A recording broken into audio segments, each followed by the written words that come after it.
अवाजी समातुन ताई radio voice of Sindh London. सामीन radio voice of Sindh London ते आऊं अवां जो मेज़बान वहीद मुस्तफ़ा अवां जी समातुन में अवांखे भलीकार कयां थो। सामीन काल हैदराबाद में सिंध प्रोग्रेसिव कमेटी ऐं इंडिजीनियस राइट्स अलायंस पारां बहरिया टाउन समेत सिंध दुश्मन रथाण ख़िलाफ़ ऐं कामरेड सिंगार नोनारी जी आज़ादीअ लाइ ओल्ड कैंपस खां हैदराबाद प्रेस क्लब ताईं मार्च कयो वियो, जंहिंमें कामरेड बख्शल थलो, नूर नबी राहूजो, परवेज़ उमराणी, इमदाद चांडियो, मंज़ूर थईम, अदी नज़ीर कुरैशी, ख़ालिद जूणेजो, कामरेड इक़बाल, अमीर आज़ाद पंवर, जामी चांडियो ऐं ॿियनि चयो त बहरिया टाउन सिंध जी ज़मीननि ते ग़ैर क़ानूनी वालार करे सिंधी वसिंदनि जे ॻोठनि खे बिल्डोज़ घुमाए रहियो आहे, जंहिंजे करे सिंध फ़ैसिलो ॾिनो ऐं बहरिया टाउन ख़िलाफ़ु गॾु थी उन ॾोह में क़ौमपरस्त अॻवाननि मथां कूड़ा केस दाख़िल करे उन्हनि खे जेल अंदरि वाड़ियो वियो आहे ऐं ॿिए तरफ़ रियासत पुरअमन कारकुननि खे खंभे गुम करे रही आहे, जेको हिकिड़ो ग़ैर क़ानूनी ऐं ग़ैर आइनी अमल आहे। सामीन हिन एहतजाजी मार्च जी समूरी ॻाल्हि ॿोल अवां जी समातुन में पेश करे रहिया आहियूं। सिंगार का नारा तेज हो, सिंगार का नारा तेज हो, सिंगार का नारा तेज हो, फेस गबोल का नारा तेज हो, बहरिया टाउन के खिलाफ तेज हो, DHA के खिलाफ तेज हो, कमंडर सिटी के खिलाफ तेज हो, तरक्की जे नाले में दर बदरी, तरक्की जे नाले में दर बदरी, ही गोठ डाहण, ही गोठ डाहण, ही कच्चियूं आबादियूं डाहण, ही कच्चियूं आबादियूं डाहण, ही माण्हू लॻाइण, ही माण्हू खंभण, ही माण्हू लॻाइण, ही गोठ डाहण, बहरिया टाउन, बहरिया टाउन, DHA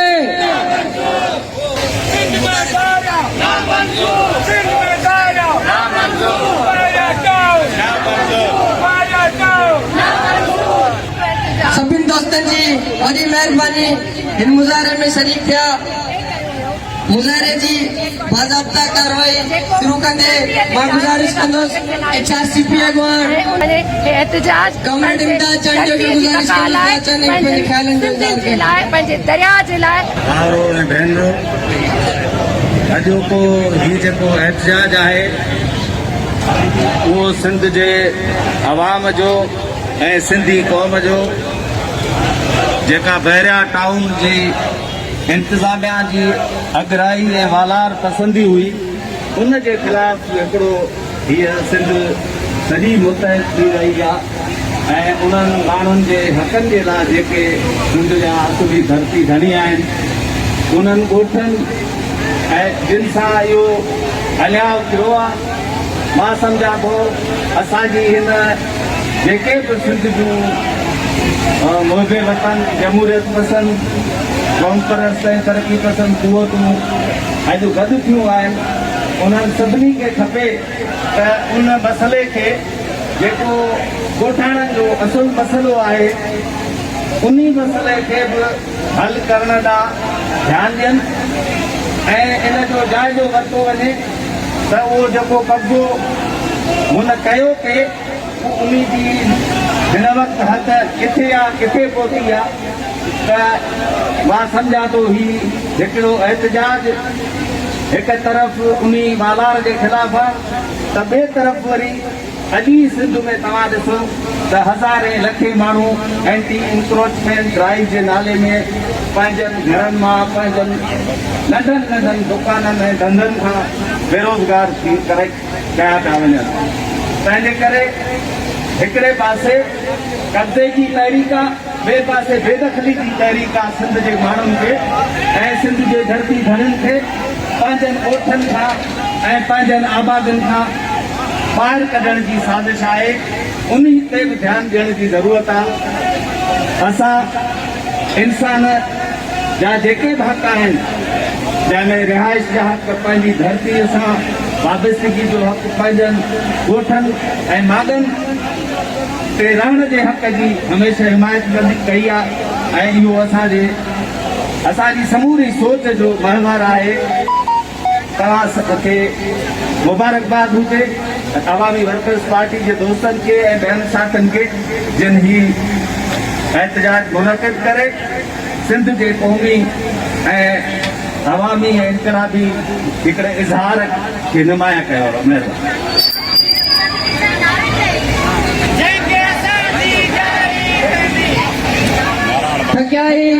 थकियाई थर थियल चढ़जिकियाई चोटी हलंदे होत पुनो ॾे भो मिड़ई भेल उथी राव रेल वेठनि था वारे वारी।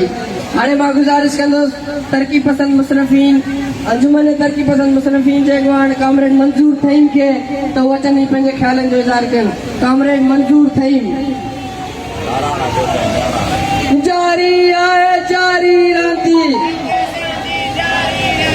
जारी आहे जारी रहंदी,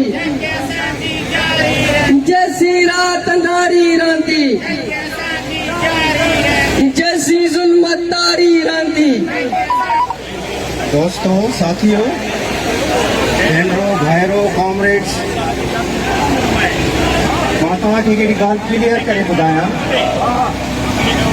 त सिंध जी जेका ऑक्यूपेशन आहे उहा सिर्फ़ु इंक्रोचमेंट न आहे। उहा इंक्रोचमेंट जे नाले ते सिंध जी जेका प्रॉस्पेरिटी आहे, सिंध जी जेका फर्टाइल लैंड आहे ऐं सिंध जी जेका आसूदगी आहे उन खे हिकु तरह जे ऑक्यूपाइड जे नाले ते उन जो एक्सप्लॉइट करण जो हिकु तरीक़ो आहे। ही मूवमेंट जेका आहे इंडिजिनियस राइट्स मूवमेंट या ही जेका आहे असांजा कॉमरेड्स जेके अॼु सख़्तु गरम जी मौसम में ही रोडनि ते बीठा आहिनि, हिन जो मक़सदु क्लियर हुजणु खपे त सिंध जेको आहे उहो सिर्फ़ु ज़मीन जो नालो न आहे, उहो सिंध जो वजूद आहे। सिंध सिर्फ़ु लैंड जो मसइलो न आहे, सिंध हिकिड़ी ख़ुशहाल प्रॉस्पेरिटी आहे। सिंध हिकिड़े इलाइक़े जो नालो न आहे, पर सिंध हिकिड़ी सिविलाइज़ेशन आहे, तहज़ीब आहे। सिंध हिकिड़ो खितो न आहे, पर मिठे पाणी जन जा ज़रियो आहे। त ज़ाहिर आहे त ही बहरिया टाउन जेको लैंड नंढा नंढा ॿिया जेके असां वटि एक्सप्लॉइटेशन जा सोर्सिस आहिनि उन्हनि सभिनी जो मोल मतो इहो आहे त सिंध जी ज़रख़ेज़ ज़मीन खे कंहिं तरह सां ऑक्यूपाए कजे त अचो त पंहिंजे सिंध खे बचायूं जेको असांजे वजूद जो हिसो आहे। असांजा जेके राइटर्स आहिनि, प्रोग्रेसिव राइटर्स आहिनि, जेके असांजा इंटेलेक्चुअल आहिनि, उन्हनि खे गुज़ारिश कजे थी त ही हिन तहरीक जो हिसो थियनि ऐं ॿी मां गुज़ारिश कंदुसि कि ही जेका तहरीक आहे इहा तक़सीम न हुजणु खपे त बहरिया टाउन इंडिजीनियस अलायंसिस या प्रोग्रेसिव मूवमेंट अलायंसिस या एक्शन कमेटी जे नाले ते हिकिड़ी तक़सीम जेका इन फ्यूचर मुमकिन आहे थिए, उन तक़सीम खे रोकण जे लाइ तव्हां सभिनी दोस्तनि खे पंहिंजो शौरी किरदारु अदा करणो पवंदो। ही तहरीकूं यूनाइट थियनि पंहिंजे कॉज जे लाइ, सिंध जे इशूज़ जे लाइ, सिंध जी जेका आहिनि ऑक्यूपेशन जे लाइ। महिरबानी।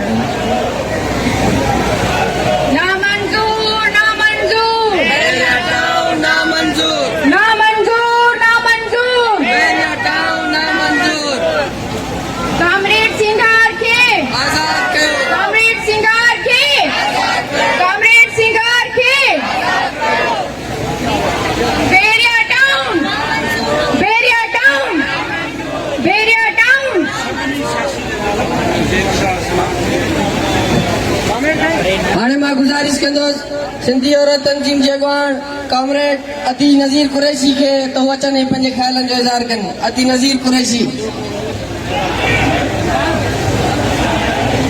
जेको मलिक रियाज़ जो यार आहे, जेको मलिक रियाज़ जो यार आहे, बहरिया टाउन DH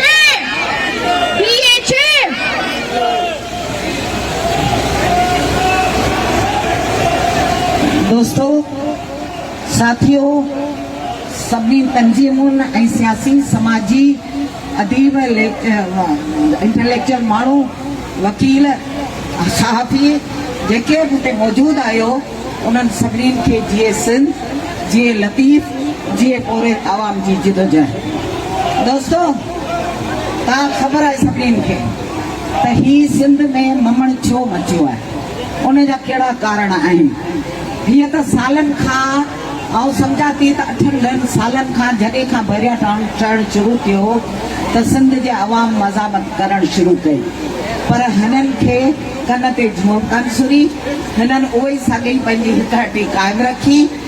हाणे जेका हिननि खे 16,000 एकड़ जेका कोर्ट ॾिनी आहे ज़मीन, उन्हनि ते हिननि सिंधी माण्हुनि जी ऐं लतीफ़ जी बेहुरमती कई आहे।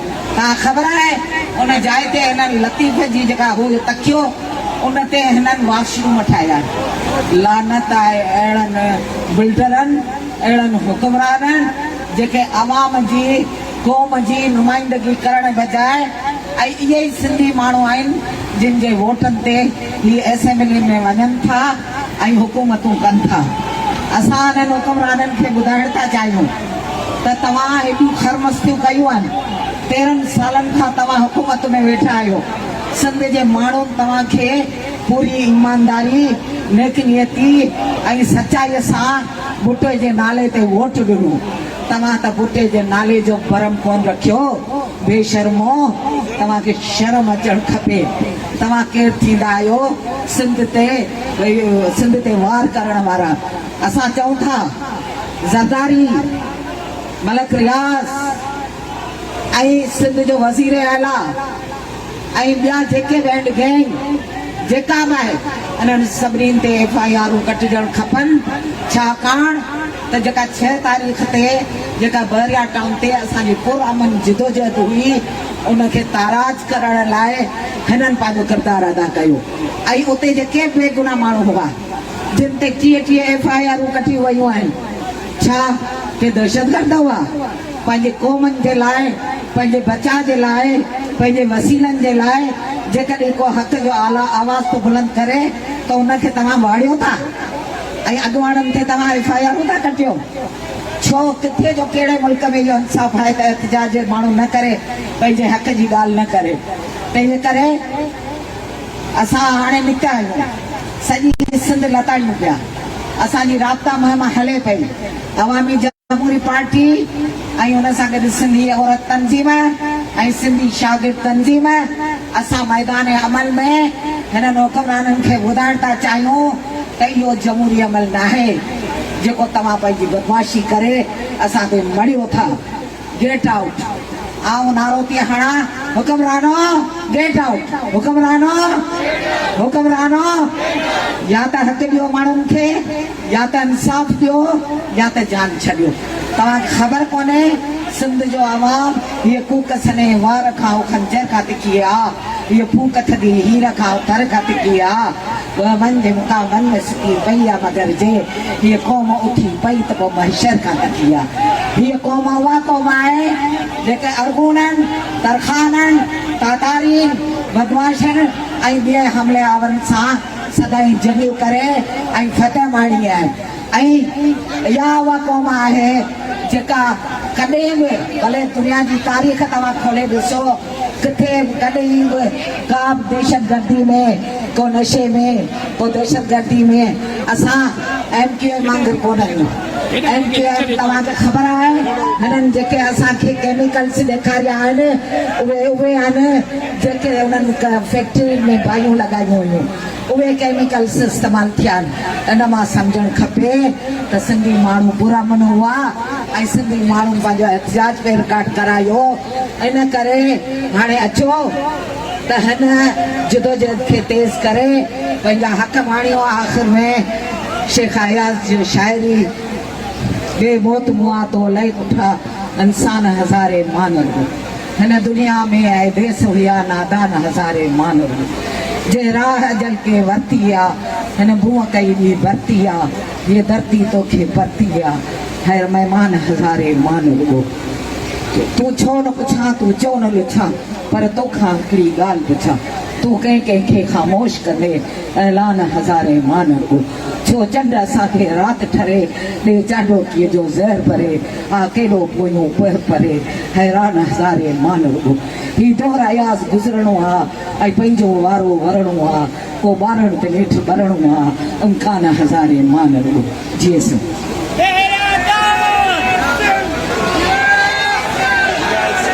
दोस्तों, सिंध प्रोग्रेसिव कमेटी ऐं सिंध इंडिजिनियस राइट्स अलायंस जे तरफ़ां सॼी सिंध में बहरिया टाउन DH ऐं तरक़ी जे नाले में जेका दरबदरी आहे उनजे ख़िलाफ़ एहतजाजी मुज़ाहरा कया पिया वञनि पूरी सिंध में, ऐं अवामी वकस पार्टी तरफ़ां पूरे पाकिस्तान में बहरिया टाउन ऐं इहा जेका नाम याद अवाम दुश्मन ऐं माहौल दुश्मन तरक़ी आहे उनजे ख़िलाफ़ एहतजाजी मुज़ाहरा जी ठाहिया विया आहिनि। हाणे मां गुज़ारिश कंदुसि अदीब दानेश्वर कामरेड जामी चंडो साहब खे थो वचन ऐं मुख़्तसरन पंहिंजी ॻाल्हि थो रखनि।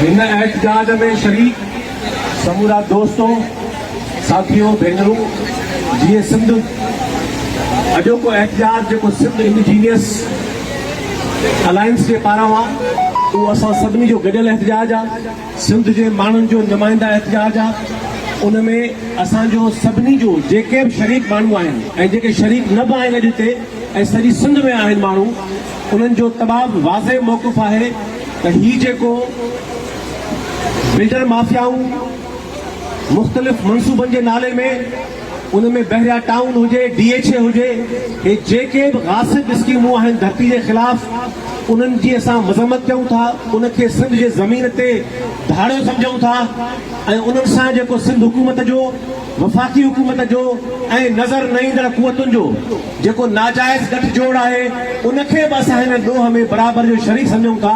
ऐं असांजो सभिनी सिंध जे माण्हुनि जो मुतालबो इहो आहे त इहे गासिब अवाम दुश्मन ऐं धरती दुश्मन, इहे माहौल दुश्मन, इहे सकाफ़त दुश्मन, इहे असांजे विरसे जे ख़िलाफ़ जेके स्कीमूं आहिनि इहे ख़तमु कयूं वञनि। ऐं इन मौक़े ते असां इहो बि ॻाल्हि सभु गॾिजी चऊं था त जेके बहरिया टाउन जे धरणे खां पोइ नाजाइज़ केस क़ाइमु कया विया आहिनि इहे सभु केस वापसि वरिता वञनि, सिंध जे अवाम खां माफ़ी वरिती वञे। जेके बि सिंध एक्शन कमेटी ऐं ॿियनि समूरनि तंज़ीमुनि जा कारकुन क़ैद आहिनि, जस्कम जी क़यादत अंदरि बंदि पई आहे जेल में, उन्हनि समूरनि खे आज़ादु कयो वञे, उन्हनि खे जा पूरा केस ख़तमु कया वञनि। ऐं काल्ह नसीराबाद मां सिंध जो हिकिड़ो आदर्शी ऐं पुरअमन सियासी कारकुन कामरेड सिंगार मुनारी खे जंहिं दहशत गर्दीअ सां राति जो खंभे गुम कयो वियो आहे, असां सभु मुतालबो कयूं था त कामरेड सिंगार मुनारी खे ऐं समूरनि खंभे खयल सिंध जे नौजवाननि ऐं कारकुननि खे आज़ादु कयो वञे ऐं इहो रियासत जे पारां ऐं उन सां गॾु बीठल समूरनि दहशत गर्दी कंदड़ क़ुवतुनि खे सिंध जे अवाम जो इंतबाह आहे त इहो सिंध दुश्मन ऐं अवाम दुश्मन धंधो बंदि कयो वञे। हाणे मां गुज़ारिश कंदुसि सिंध हारी कमेटी जे अॻुवान अहमद नवाज़ खे थो वचन ऐं मुख़्तसरन पंहिंजी ॻाल्हि पियो रखनि। कामरेड अहमद नवाज़।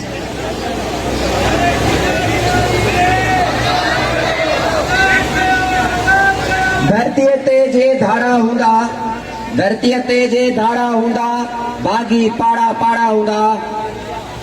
हिन एहतजाज में शरीक सिंध जा गैरतमंद बहादुर साथियों, असांजूं भेनरूं, अस्सलाम वालेकुम। जीए सिंध, जीए बाबा सिंध, कामरेड हैदर बख्शतो जी पोरत जिदोजहद। दोस्तों ऐं साथियों, असांजी पुरअमन जिदोजहद इंशाअल्लाह ही जाली जेके मैंडेट खणी असेंबली में वेठा आहिनि उन्हनि खे शिकस्त आहे ऐं हिन सिंध जे शौर जी फतह आहे। असांजो ही पैगाम आहे त सिंध धरतीअ ते, सिंध जे वसीलनि ते को बि कॉम्प्रोमाइज़ न आहे। असांजी पुरअमन जिदोजहद आख़िरी दम ताईं जारी रहंदी। असां 6 जून ते पुरअमन एहतजाज करे बहरिया टाउन, ग्रीन सिटी, DH समेत समूरनि सिंध दुश्मन मंसूबनि खे रद्द करे चुका आहियूं ऐं असां वाज़िह पंहिंजो मौक़िफ़ रखी चुका आहियूं त सिंध जे ज़मीननि ते गैर कानूनी कानूनी वालार कंहिं सूरत में क़बूल न कंदासीं। ही पुरअमन जदोजहद जारी रहंदी। 6 जून खां पोइ ज़रदारी लीग बोखलाहट जो शिकार थी वई। सिंध जे पुरअमन क़ौमी कारकुननि जे घरनि ते चढ़ायूं करे उन्हनि खे टार्चर सेलनि में बंदि कयो वियो। FIR करे हिसाइण जी कोशिश कई वई, पर अॼु बि ज़रदारी ॾिसी वटि समूरी सिंध में ई गैरतमंद ऐं बहादुर वोटर रस्तनि ते आहिनि, पंहिंजी धरतीअ जी मालिकी कंदा ऐं आख़िरी दम ताईं कंदा रहंदा। असां सम्झूं था त ही तव्हांजी बुज़दिलाणियूं जेके हरकतूं आहिनि सिंध जे शऊर खे खपे गुम पिया कयो। जेको धरतीअ जी ॻाल्हि पियो करे उन्हनि खे काल कोठड़ियूं पिया ॾियो। इहे सभु तव्हांजा हथकंडा नाकाम थींदा ऐं इंशाअल्लाह फतह हिन सिंध जे शऊर जी थींदी ऐं फतह सिंध जी थींदी इंशाअल्लाह ताला। हीअ जेका कारी राति आहे इहा ख़तमु थींदी ऐं हिकु सुबुह सवेरो थींदो ऐं हिन सिंध जे शऊर जी उहा फतह हूंदी। आख़िर में घणो टाइम न वठंदो। आख़िर में 3 नारा भरपूर जवाब अचणु खपे। नारा नारा नारा सर, नारा नारा नारा सर, नारा नारा नारा सर। तू चओ न पुछा, तू चओ न पुछा, तू चओ न लुछा, पर तोसां हिकिड़ी ॻाल्हि पुछां, तू कंहिं खे ख़ामोश कंदे ऐलान हज़ारे मां न रुगो। हाणे मां गुज़ारिश कंदुसि वुमेन डेमोक्रेटिक फ्रंट जी अॻुवान कामरेड दर्शिला जुनेजो खे त उहो तने पंहिंजे ख़्यालनि जो इज़हार कनि। कामरेड दर्शिला जुनेजो।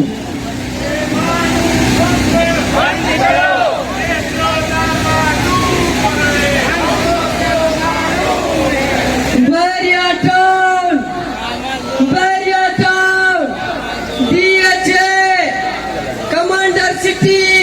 कामरेड साथियों, DSA हक मौजूद। अॼु असां नारी डेमोक्रेटिक फ्रंट जे तरफ़ां न सिर्फ़ हैदराबाद पर सिंध जे तमामु मुख़्तलिफ़ शहरनि में पंहिंजो पुरअमन एहतजाज रिकॉर्ड कराइण लाइ जमा थिया आहियूं। जॾहिं बि कंहिं एहतजाज या प्रोटेस्ट जी ॻाल्हि थी आहे त हमेशह औरत जेका आहे उहा असांखे हमेशह फ्रंट लाइन ते नज़र आई आहे।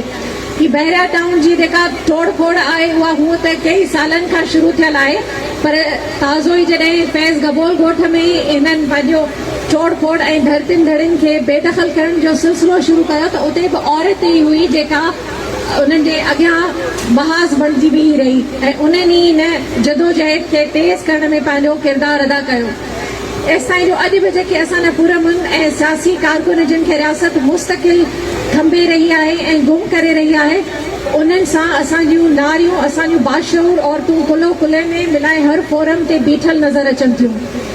अॼु असां हिते पंहिंजो मुतालबो रखंदासीं त कल्ह ताज़ो ई जेको असांजे बाशऊर ऐं पुरअमन सियासी कारकुन कामरेड सिंगार लुनारीअ खे जेको रियासती इदारनि थंभियो आहे, असां मुतालबो कयूं था त उनखे फौरी तौर ते आज़ादु कयो वञे।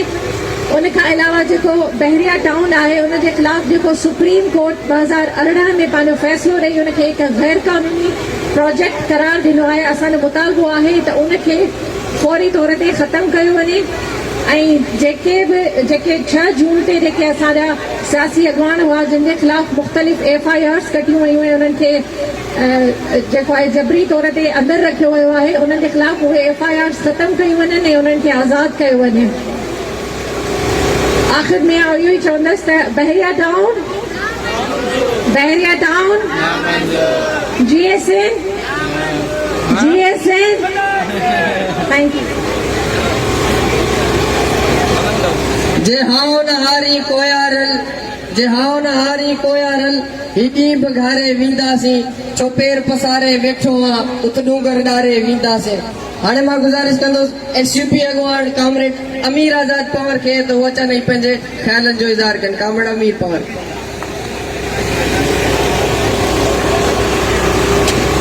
धरतीअ जो को बि गुनाहगार न बख़्शो वेंदो, को बि गासिब, को बि गद्दार न बख़्शो वेंदो। रूप रहबर जो वठी सघंदो न रहज़न कोई, हाणे बेदार थियो आहे भलारनि जो वतन। ऐं शाबस थो ॾियां असांजे अदड़नि खे, भाइरनि खे, इंडिजिनियस अलायंस ऐं प्रोग्रेसिव कमेटी खे जेके सिंध जे हिन क़ौमी काज़ ते गॾु थिया आहिनि। जदोजहदनि में लीका निकिरंदा आहिनि, जदोजहदनि में सफ़बंदी थींदी आहे, जदोजहदनि में ख़बर पवंदी आहे त वतन परस्त केरु आहे, वतन फ़रोश केरु आहे, मोब वतन केरु आहे, गदार केरु आहे। ज़ालिम सां गॾु केरु बीठो आहे, मज़लूम सां गॾु केरु बीठो आहे। सो सिंध में हाणे जॾहिं सिफ़बंदी थियणु शुरू थी आहे तॾहिं हिकिड़ा जेके ज़रदारीअ जेके मलक रियाज़ ऐं माफ़ियाउनि सां गॾु बीठा आहिनि ऐं ॿिया ही क़ौमी कारकुन आहिनि जेके रोडनि ते 6 जून खां अॻु में असीं ॻोठनि में हुआसीं, मुख़्तलिफ़ ॻोठनि में वेठे तकरीरूं कयूंसीं, सिंधी माण्हुनि खे चयोसीं भई बाबा एहतजाजनि में अचिजो। 6 जून खां पोइ हिकिड़ा जेलनि में आहिनि, हिकिड़ा गिरफ़्तार आहिनि, हिकिड़नि ते 30 केस आहिनि ऐं ॿिया उहे आहिनि जेके घगर फाटक खां वठी राब्ता मोहम करे टंडे मोहम्मद खान ताईं आया हुआ, ॿिया उहे आहिनि जेके सॼी सिंध में एहतजाज पिया कनि, ॿिया उहे आहिनि जेके हाणे मीरपुर ख़ासि डिवीज़न में वेंदा, नवाबशाह में वेंदा, सॼी सिंध में वेंदा। सो इहा हिकिड़ी सिफ़बंदी थी आहे। सिफ़बंदी करण जी ज़रूरत महसूसु छो थी? उहा उनजे करे थी आहे त सिंध खे कानूनी सम्झी, सिंध खे मक़बूज़ा सिंध सम्झी, सिंध खे कब्ज़ो कयल इलाइक़ो सम्झी, माना विरांगे में सिंध जूं ज़मीनूं धारियुनि खे ॾिजनि, सखर बैराज ठहे तॾहिं सिंध जूं ज़मीनूं इनवाल्व थियनि, वञी उनट लॻे तॾहिं सिंध जूं ज़मीनूं निशाने ते, ऐं जेकॾहिं को अफ़गानी अचे, को भगोड़ो अचे तॾहिं सिंध जूं ज़मीनूं इनवाल्व थियनि, वञी उनट खां वठी बैरा टाउन खां वठी कोटली बैराज ठहियो तॾहिं बि सिंध जूं गोलाची जूं ज़मीनूं जेको आहे पंजाबियुनि खे सेटलरनि खे अलाट थियूं, बिगड़ी जूं ज़मीनूं अलाट थियूं। माना जितां बि माण्हू अचे उनजी नज़र सिंध जे ज़मीनुनि ते, जॾहिं सिंध जूं बैरा जी ज़मीनूं ख़तमु थी वियूं तॾहिं सिंध जे पहाड़नि जो वारो आयो आहे, तॾहिं सिंध जे समुंड जो वारो आयो आहे। हिकिड़े पासे पाणी बंदि करे सॼे सामूंडी इलाइक़े खे, डेल्टा खे तबाही इन जे करे कयो वियो त उहो विकिरे जी ज़मीन थी सघे, उते कॉलोनियूं ठाहे सघजनि। ॿिए पासे ही पहाड़ असीं चऊं था तव्हांखे शहर ठाहिण जो शौक़ु आहे, डेवलपमेंट था करियूं, कहिड़ी तरक़ी आहे, कहिड़ी तरक़ी आहे? जिते असीं धरती धणी न हूंदासीं उहे जोखिया, उहे गबोल, उहे कलमती जिन सदियुनि खां वठी हिननि पहाड़नि जो तहफ़ुज़ कयो आहे, जेके सदियुनि खां वठी विड़िया आहिनि, जंगियूं विड़िया आहिनि इन जबलनि खे बचाइण जे लाइ, उन्हनि जे लाइ घर कोन्हे को, उन्हनि जे लाइ आजो कोन्हे को। मलक रियाज़ जी तरक़ी लानत था विझो अहिड़ी तरक़ीअ ते, इहा तरक़ी कोन्हे का, इहा कब्ज़ागिरियत आहे। असीं चऊं था सिंध गवर्नमेंट सिधी तरह मुलविस आहे, वफ़ाक़ सिधी तरह मुलविस आहे सिंध जे ज़मीनुनि ते कब्ज़े करण में, केर बि असांखे बचाइण जे लाइ तयारु कोन्हे को। वफ़ाक़ वारा चवनि था रेवेन्यू खातो असांजे हथ में कोन्हे को, सिंध वारा चवनि था असांखां ॾाढा आहिनि, असांखां ॾाढा आहिनि, पर सभु वतन फ़रोश आहिनि, सभु ज़मीन फ़रोश आहिनि, सभु धरती फ़रोश आहिनि, सभु हिकिड़ी सिफ़ में बीठा आहिनि। उनजे करे ज़रदारी खे सम्झी छॾणु खपे। हाणे ज़मीन ते झेड़ो थींदो, झेड़ो शुरू थी चुको आहे। तव्हां बैरिया टाउन जे ख़िलाफ़ 6 जून ते ॾिठो, हाणे सॼी राब्ता मुहिम में ॾिसो पिया। असीं बैरिया टाउन जे ख़िलाफ़ सिंध एक्शन कमेटी में त आहियूं ई आहियूं, पर सिंध एक्शन कमेटी खां ॿाहिरि वेठल जेके जमायतूं जदोजहद कंदियूं, Sindh action committee, Sindh united party उन्हनि सां गॾु हूंदी। असीं तव्हांखे यकीन ॾियारियूं था ऐं तव्हांखे इहा गुज़ारिश करियूं था, अचो इन जदोजहद खे सगारो करियूं। इहे ज़मीनुनि खे बचाइण जी जंग कान्हे का, पर वजूद खे बचाइण जी जंग आहे। मामिलो सिंध जे क़ौमी तशख़ुस जो आहे, मामिलो सिंधियत खे बचाइण जो आहे। सिंधियत न हूंदी, वतन न हूंदो, धरती पेरनि हेठां निकिरी वेंदी त असांजी हालत रेड इंडियंस जहिड़ी थींदी ऐं अलाए कहिड़ो अशर थींदो। उनजे करे अचो पंहिंजे वतन खे बचाइण लाइ सभु गॾु थियूं, सभु मुतहद थियूं। तव्हांजी महिरबानी। हाणे आउं गुज़ारिश कंदुसि सिंध सभा जे मरकज़ी अॻवान राजा मुज़म्मिल खे तो मुख़्तसरन पंहिंजी ॻाल्हि थो लिखनि। ख़ामोश थियो ज़मानो, निर्वार पाण थियासीं, विकजण जी मौसम में इनकार पाण थियासीं। दोस्तो, साथियो, मुंहिंजा भाइरो, सिंध ते ऐं सिंधियत ते मुंहिंजा खोड़ सारा भाइर ॻाल्हाए चुका आहिनि। जॾहिं त मूंखे थोरो टाइम मिलियल आहे, इन करे मां चवंदुसि त सिंध सभा जेका कुझु टाइम पहिरीं बि धारियुनि खे सिंध में मिल्कियत ख़रीदण जो वोट न ॾियो ऐं उन्हनि खां मिल्कियत ख़रीदण जो जेको हक़ आहे उहो वापसि वठो। सिंध सभा मुसलसल इन मसइलनि ते एहतजाज कंदी रही आहे। जॾहिं त तव्हां सभु हिते बीठल साथियुनि खे ख़बर हूंदी त 14 जून खां कराची प्रेस क्लब अॻियां सिंध सभा सिंध जे मसइलनि लाइ ऐं सिंध जी बका लाइ सिंध सभा अॻवान सिंधी इनाम जी अॻवानी में मरण घड़ी ताईं बुख हड़ताल ते वेठी हुई। कल्ह मौजूद शख़्सियतुनि जे अचण, शाह जो रिसालो मेड़ खणी अचण ऐं न्याणू वठी अचण करे असीं हू बुख हड़ताल ख़तमु कई। पर उते असां हिकु वचन कयो, जेसीं ताईं सिंध में हिकु बि मसइलो रहे थो तेसीं ताईं सिंध सभा ख़ामोश न रहंदी। जीअं सिंध। सिंध में जेके भी खंबे गुम कयल ऐं गिरफ़्तार थियल जेके भी सियासी कारकुननि कॉमरेड सिंगार नुनारी, मौला बख्श नोहाणी, सिंगार नुनारी ऐं सनान खान कुरैशी जी जल्द ऐं ॿिया जेके भी सियासी समाजी कारकुननि उन्हनि जी आज़ादी जो मुतालबो कयूं था। ऐं साईं ज़ैन शाह सूफ़ी अॻुवाण जेको पिणु गिरफ़्तार आहे उनजी बि आज़ादी लाइ असां मुतालबो कयूं था। हाणे मां गुज़ारिश कंदुसि सरवर सखीराणी खे तो वचन ऐं गीत पेश कनि। सरवर सखीराणी। नारे सिंध जिए लतीफ़ जी ॿोली। सहंदो केर मयार वो यार, सहंदो केर मयार, हक़ सहंदो केर मयार वो यार, सहंदो केर मयार, सिंधड़ीअ ते सिर केर न ॾींदो, सहंदो केर मयार, सहंदो केर मयार वो यार, सहंदो केर मयार, हक़ सहंदो केर मयार वो यार, सिंधड़ीअ ते सिर केर न ॾींदो, सहंदो केर मयार। ओ नेठ त रहंदी केसी रहंदी, ओ नेठ त रहंदी, ओ नेठ त रहंदी केसी रहंदी, ओ नेठ त रहंदी केसी रहंदी, धोखे जी दीवार हो यार, धोखे जी दीवार, हक़ धोखे जी दीवार हो यार, सिंधड़ीअ ते सिर केर न ॾींदो, सहंदो केर मयार, सहंदो केर मयार हो यार, सहंदो केर मयार, हक़ सहंदो केर मयार वो यार, सिंधड़ीअ ते सिर केर न ॾींदो, सहंदो केर मयार। ओ घड़ा खणी सभु गिरंदियूं सोड़ियूं, ओ घड़ा खणी साईं घड़ा खणी, साईं घड़ा खणी, ओ घड़ा खणी सभु गिरंदियूं सोड़ियूं, मरदा सभु में हार वो यार, मरदा सभु में हार, हक़ मरदा सभु में हार वो यार, सिंधड़ीअ ते सिर केर न ॾींदो, सहंदो केर मयार, सहंदो केर मयार वो यार, सहंदो केर मयार, हक़ सहंदो केर मयार वो यार, सिंधड़ीअ ते सिर केर न ॾींदो, सहंदो केर मयार। ओ भेज भिटाई शाह भिटाई, ओ भेज भिटाई, भेज भिटाई, भेज भिटाई, ओ भेज भिटाई शाह भिटाई, साईं भेज भिटाई शाह भिटाई, बेड़ा थींदा पार, हक़ बेड़ा थींदा पार, हक़ बेड़ा थींदा पार, भिटाई बेड़ा थींदा पार, हक़ बेड़ा थींदा पार, सहंदो केर मयार वो यार, सहंदो केर मयार, सिंधड़ीअ ते सिर केर न ॾींदो, सहंदो केर मयार, सहंदो केर मयार वो यार, सहंदो केर मयार, हक़ सहंदो केर मयार वो यार, सिंधड़ीअ ते सिर केर न ॾींदो, सहंदो केर मयार। नारे लतीफ़ नारे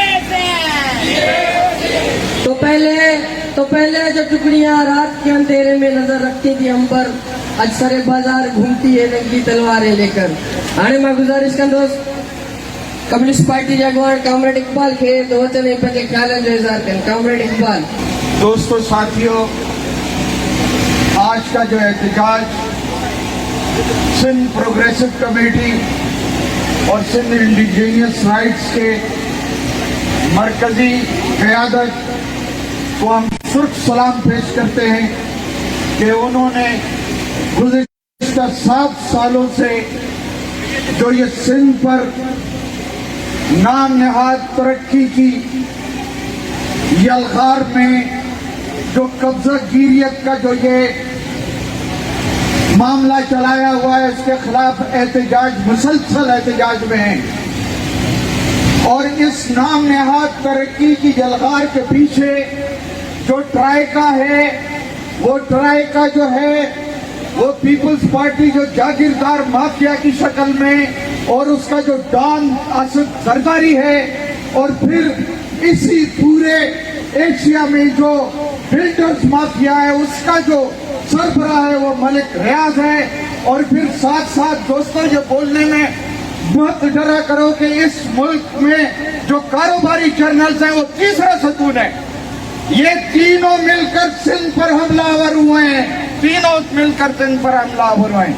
लेकिन ये तीनों ये सुन लें, सिंध पर मुगलों ने भी, तरखानों ने भी और दूसरे हद तक अंग्रेजों ने भी हमला किया, लेकिन आज वो ये देख लें कि उन लोगों के आपको मकबरे या कोई म्यूजियम या कोई घर तो मिलेंगे, लेकिन वो लोग नहीं मिलेंगे यहाँ। सिंध की जो तारीख है वो जदोजहद की तारीख है। सिंध की तारीख वो कुर्बानियों की तारीख है। सिंध की तारीख में नजीर अब्बासी शहीद पैदा हुआ है। उसने ललकारा है इन कारोबारी जर्नलों को, उसने ललकारा है कि यहाँ के सिंधी अवाम ने वो जो MRT की तहरीक है उसमें इन लोगों को सबक सिखाया है। और आज भी हम पूरे सिंध की अवाम, कोई भी बोली बोलने वाली हो, वो आज सड़कों पर है। वो ये कहती है कि नहीं मानते तुम्हारी इस्लाम निहाद तरक्की को, हम नहीं मानते तुम्हारे इस्लाम निहाद मेगा प्रोजेक्ट्स को, नहीं मानते हम। और इसके लिए चाहे हमें कितनी भी कुर्बानी देनी पड़े हम देंगे।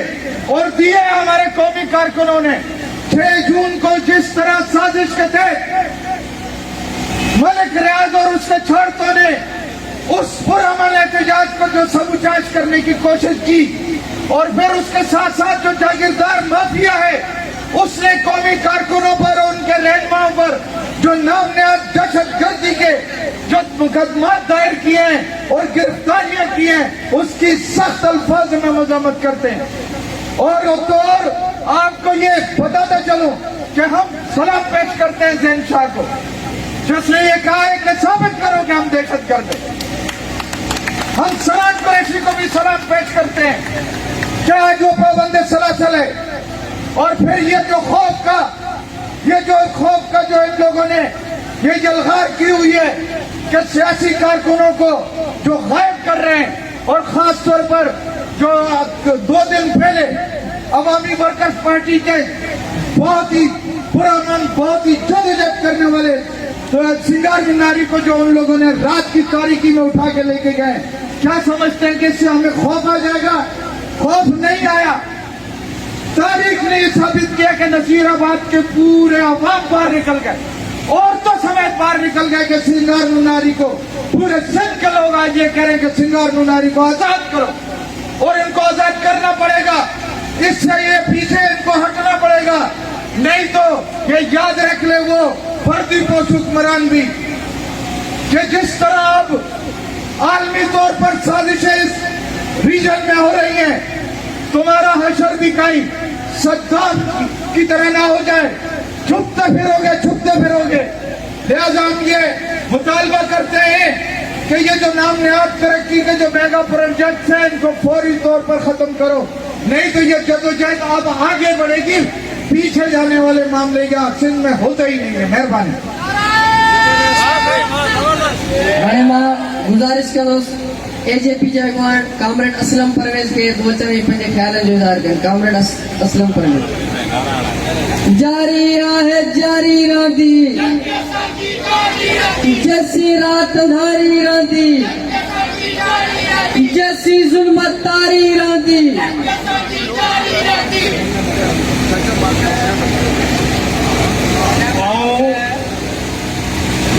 अवामी वर्कर्स पार्टी के दोस्तन, अवामी जमहूरी पार्टी के साथियन बहनरन, जेसन बहाव जे दोस्तन, कम्युनिस्ट पार्टी के कारकुनन, हिते आयल टिन तंज़ीमुनि जा दोस्त, SUP, दानिश्वर, जामी चांडियो, इमदाद चांडियो, तरक़ी पसंद मुसन्फ़ीन ऐं सभिनी खे मुबारकबाद थो ॾियां त ही सिंध प्रोग्रेसिव कमेटी जो प्रोग्राम इन माना में मुख़्तलिफ़ आहे त हिन में समूरा स्टेक होल्डर गॾु आहिनि ऐं समूरियूं धुरियूं ऐं औरतूं, ॿार, नंढड़ा ॿार, इहे सभु गॾु आहिनि।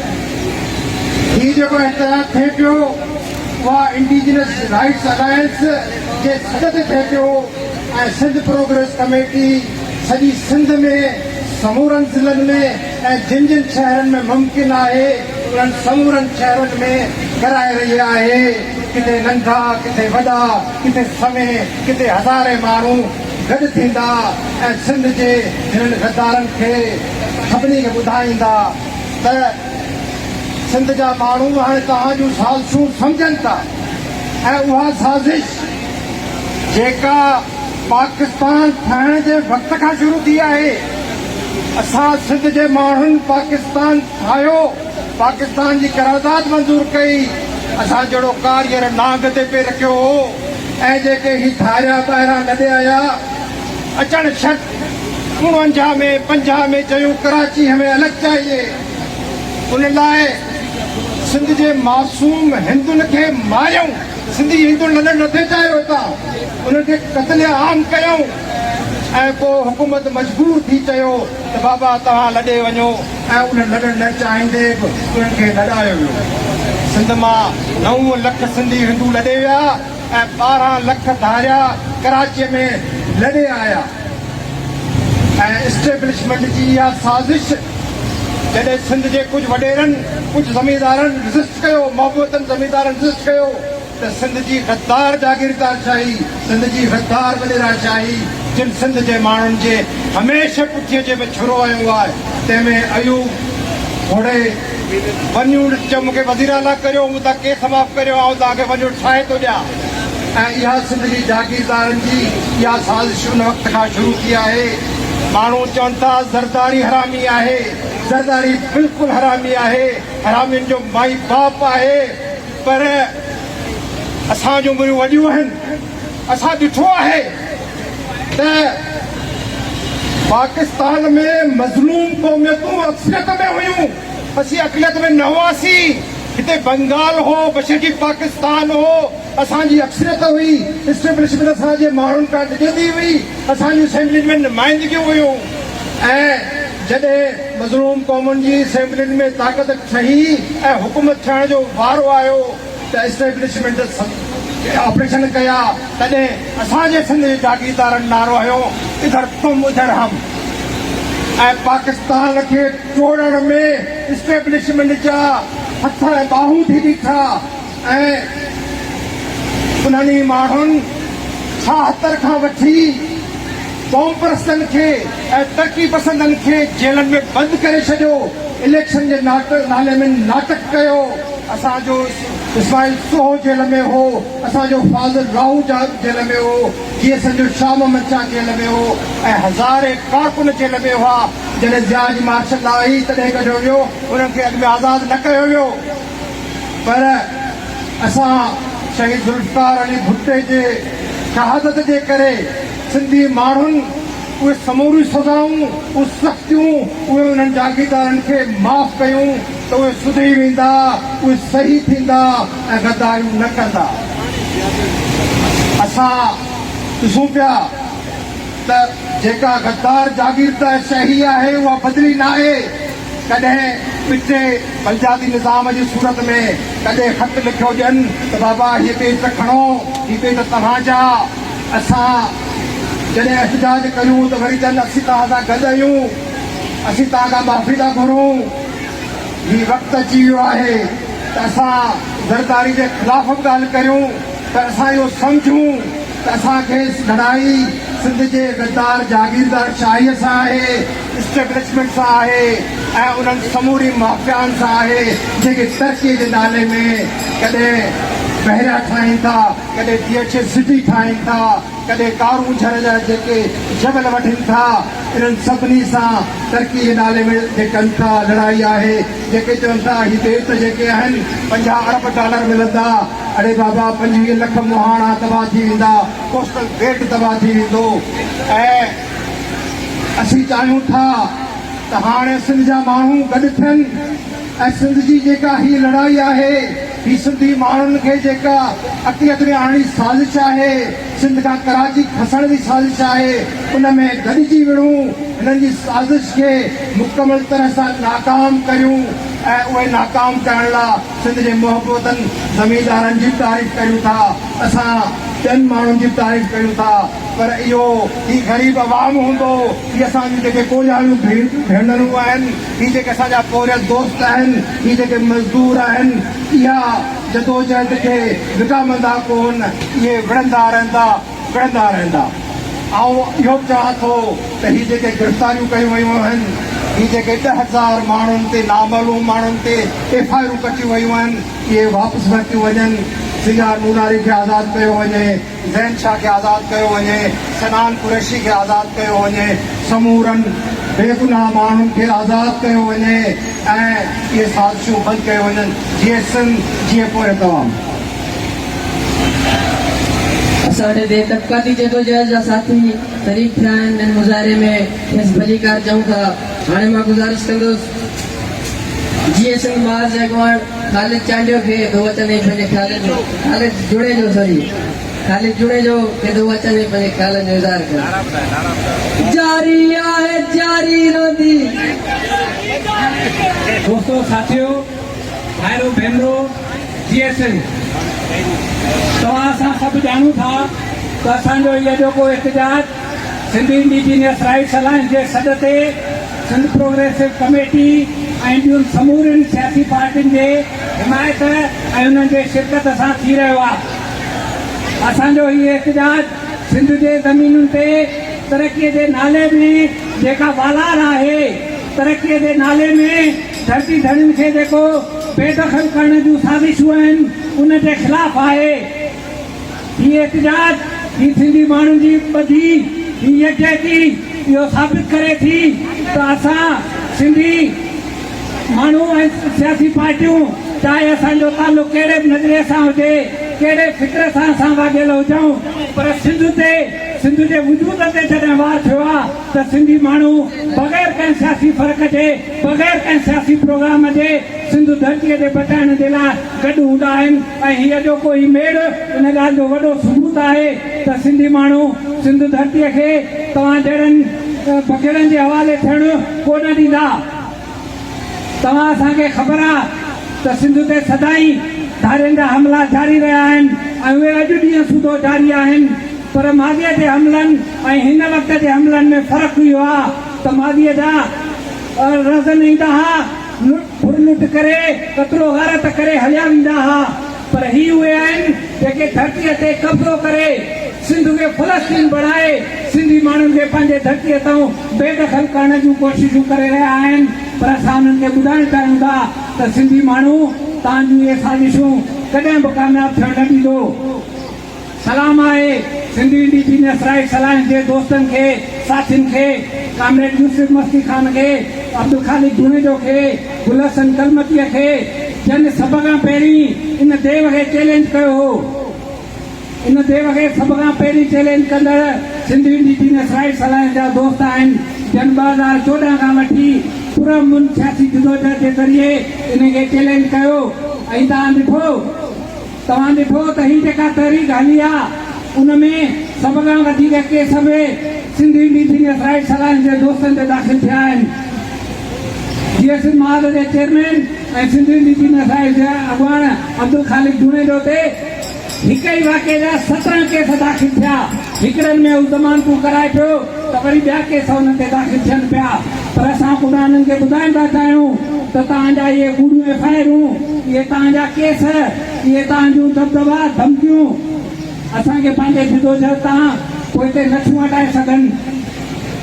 आख़िर में हुकुमराननि खे बि इहो ॿुधाइण थो चाहियां त तव्हां असांखे गद्दार करार ॾेई छा था साबित करणु चाहियो। तव्हां तारीख़ खे तब्दील नथा करे सघो। तारीख़ इहो थी ॿुधाए त जन ही मुल्क ठाहियो, तव्हां उन्हनि खे गद्दार करार ॾिनो ऐं जन ही मुल्क टोड़ियो, उहे मुंहिंजे वतन हिन मुल्क जन मुआहदनि तहत ही मुल्क ठहियो, उन तां जेके फिरी विया उहे मुंहिंजे वतन आहिनि।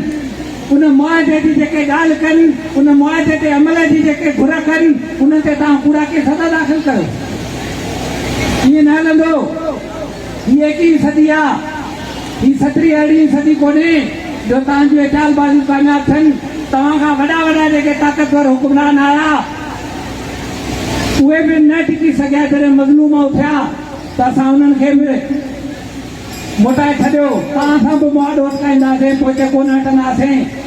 तव्हां सभिनी खे जस हुजे जून जे गर्मीअ में हेॾी निटिराइण उस में असांजूं भेणूं, असांजूं अदड़ियूं, असांजा मासूम ॿारड़ा, सभिनी सियासी पार्टियुनि जा दोस्त, हीअ असांजी जदोजहद मां असांखे इहो उत्साह थो मिले त असांजी इहा जदोजहद ज़रूरु कामयाबु थींदी।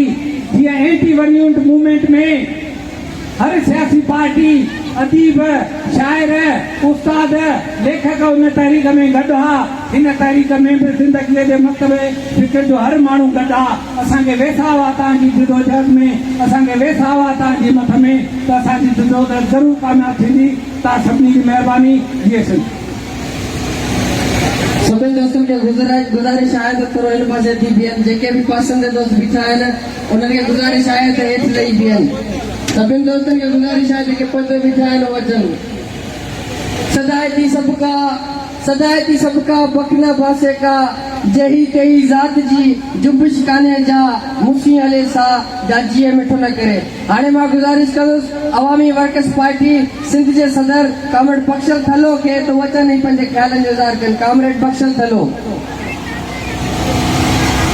खपुर कारोड़नि सी तो वॾो विधो वेर नांगन में निकिरी तो दर मथां पेर ही तनी जो देर जिन जूनागढ़ जलायो।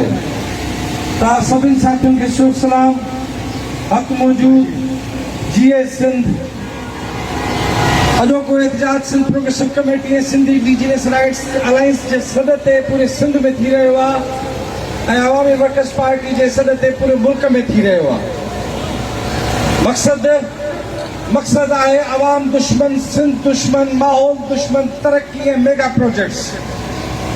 वॾे अरसे ताईं सिंध जो बीमार शऊर तरक्की खे ॻाईंदो हो, कोयले जी तरक्की खे बि ॻाईंदो हो, डेमनि खे बि पंहिंजे भले में सम्झंदो हो। इहो रियासती बयानो असांजे मथां हावी हो।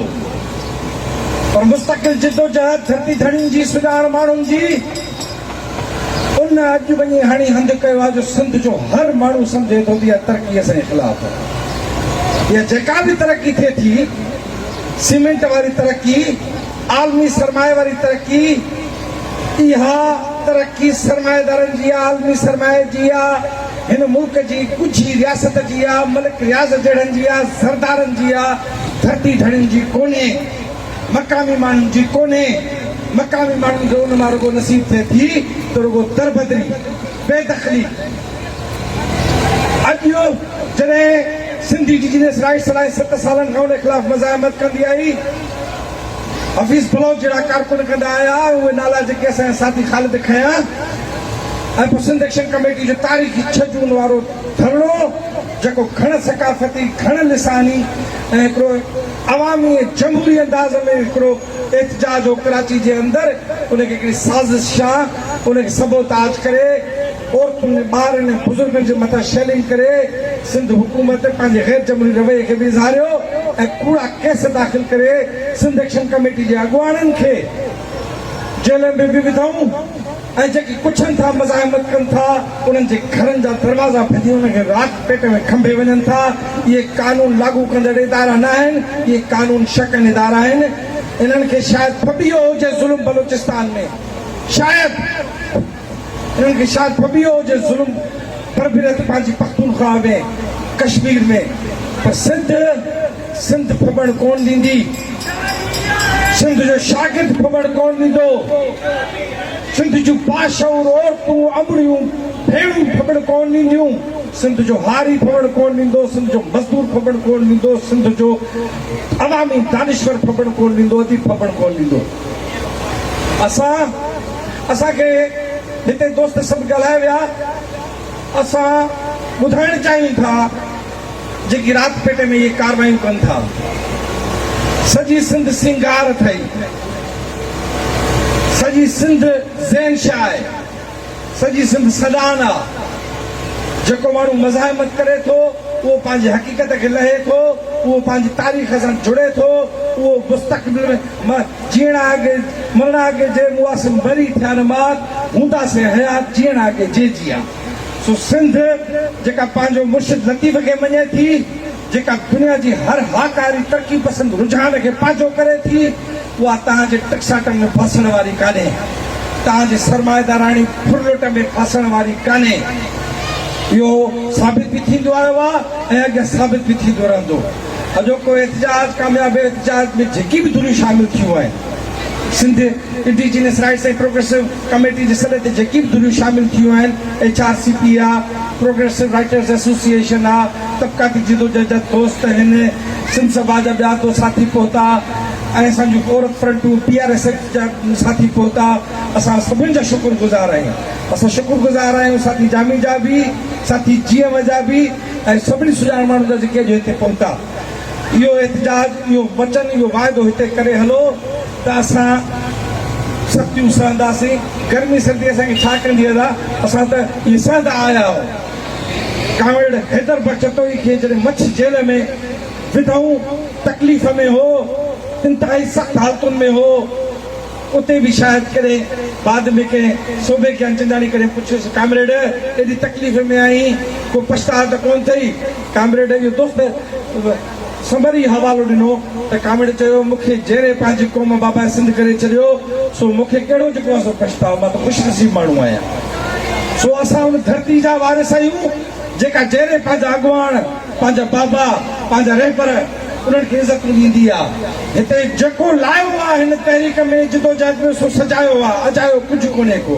सो तव्हां साथियुनि खे जेकी बि हिते पहुता आहियो, तव्हांखे लख शाबसूं, पर इहो पैगाम हितां खणी वञो, पंहिंजे बच्चनि खे पंहिंजे पाड़े में, पंहिंजी ऑफिस में, पंहिंजे स्कूल कॉलेजनि में, पंहिंजी ज़मीनुनि ते इहो अॻियां पहुचायो त बाबा धरती जो जॾहिं सॾु थिए, सिंध एक्शन कमेटी जो थिए, सिंध प्रोग्रेसिव कमेटी जो थिए, सिंध इंडिजिनस राइट्स अलायंस जो थिए, ये समूरा जेके सियासी प्लेटफॉर्म आहिनि जेकी जिदोजहद कनि था, त पोइ ज़ात पात बिरादरी रिवायती पंहिंजो हिसाब किताब छॾे करे गॾु बीबो ऐं गॾु बीबो त पोइ असां पोइ जीअं दोस्त प्ले कार्ड बि खणी था, people united can never be defeated.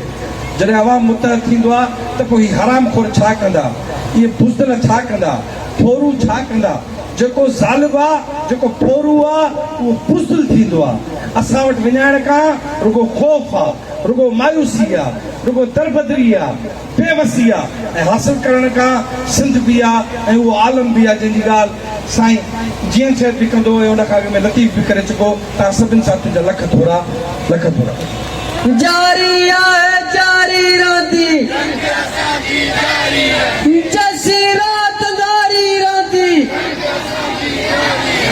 Bairiya town, Bahria town, DHA, commander City, Commander City, अवाम दुश्मन मेगा प्रोजेक्ट्स, माहौल दुश्मन मेगा प्रोजेक्ट्स, इमानु कंपन, इमानु कंपन, ये गोठ उठा है, ये आबादी उठा है, ये मानु कंपन, ये गोठ उठा है।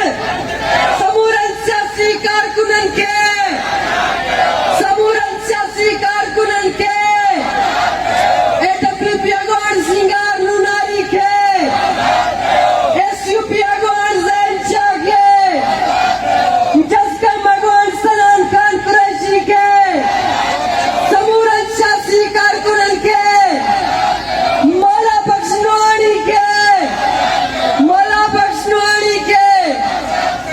तव्हां सभिनी दोस्तनि जी महिरबानी, असां मुज़ाहिरे जो बाज़ाब्ता बर्खास्त कयूं ऐं जेके बि दोस्त इन मुज़ाहिरे में शरीक थिया उन्हनि जा लख थोरा।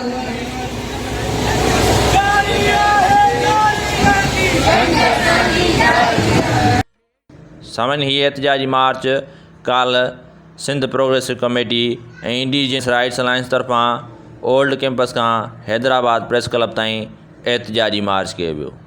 सामान्य हिन प्रोग्राम बाबति का बि राय ॾियणी हुजे असांखे ईमेल कयो। असांजी ईमेल एड्रेस आहे info@radiovoiceofsindh.com। पंहिंजे मेज़बान वहीद मुस्तफ़ा खे ॾींदा इजाज़त। सदाईं गॾु।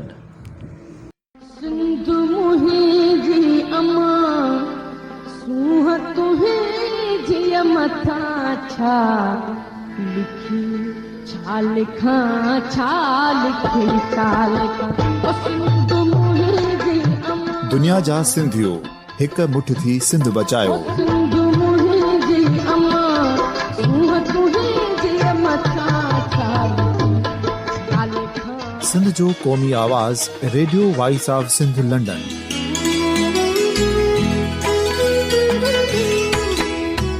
Radio voice of Sindh London पंहिंजी नशरियात में सिंध जी सियासत, समाज, इक़्तिसादियात, तारीख़, क़ौमी उमंगुनि ऐं अख़लाक़ियात मुतलिक़ सिंध जी हक़ीक़ी तर्जुमानी कंदे प्रोग्रामनि खे असराइतो बणाइण लाइ सिंध जे घण घुरनि ऐं धरतीअ सां प्यार कंदड़ अदीबनि, दानिश्वरनि, सहाफ़ियुनि, उस्तादनि, वकीलनि ऐं हर तबिके जे मानवारनि सजणनि खे सिंध में शऊरी इनक़लाब लाइ सहकार जो सॾु ॾियूं था। अचो त गॾिजी सूफ़ियुनि ऐं संतनि वारी सिंध जो ओज हिकु मुठ थी वरी वापसि आणण वारे सफ़र जा साथारी बणिजऊं।